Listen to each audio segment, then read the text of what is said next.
As a conceptual artist, I'm constantly looking for creative ways to spark challenging conversations.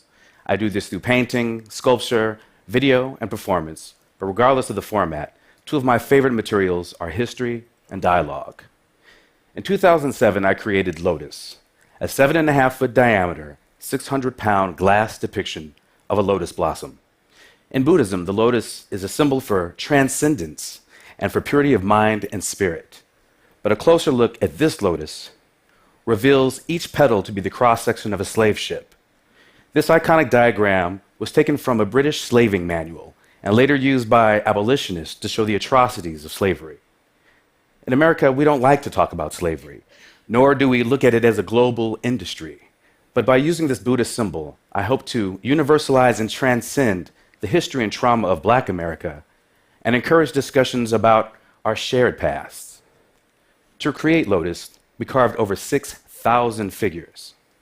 And this later led to a commission by the City of New York to create a 28-foot version in steel as a permanent installation at the Eagle Academy for Young Men, a school for Black and Latino students, the two groups most affected by this history. The same two groups are very affected by a more recent phenomenon, but let me digress. I've been collecting wooden African figures from tourist shops and flea markets around the world. The authenticity and origin of them is completely debatable, but people believe these to be imbued with power or even magic.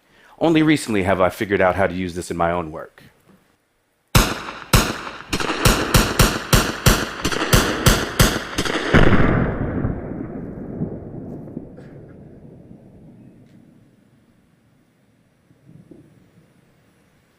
Since 2012, the world has witnessed the killings of Trayvon Martin, Michael Brown, Eric Garner, Sandra Bland, Tamir Rice, and literally countless other unarmed Black citizens at the hands of the police, who frequently walk away with no punishment at all.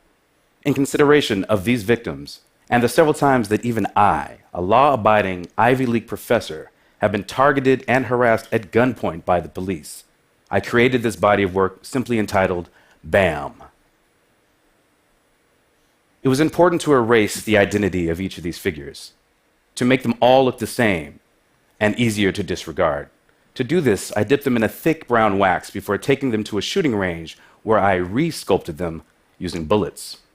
And it was fun, playing with big guns and high-speed video cameras, but my reverence for these figures kept me from actually pulling the trigger, somehow feeling as if I would be shooting myself. Finally, my cameraman, Raul, fired the shots.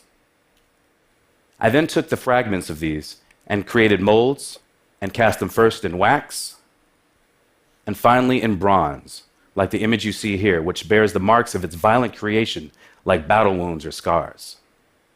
When I showed this work recently in Miami, a woman told me she felt every gunshot to her soul, but she also felt that these artworks memorialized the victims of these killings, as well as other victims of racial violence throughout U.S. history.